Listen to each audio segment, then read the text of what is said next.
Do you want a bite of this? Trying some food from Dairy Queen.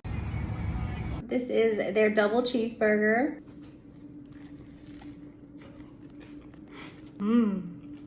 Dairy Queen burgers are so underrated. They're big, they're juicy, and they always taste really good to me. Next up is their pretzel sticks. It comes with a side of queso. Queso has a little bit of a spice to it.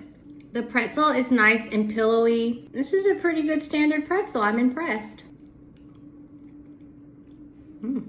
Of course, I had to get a Blizzard. Right now, the small Blizzards are 85 cents since they're celebrating 85 years. This flavor is turtle.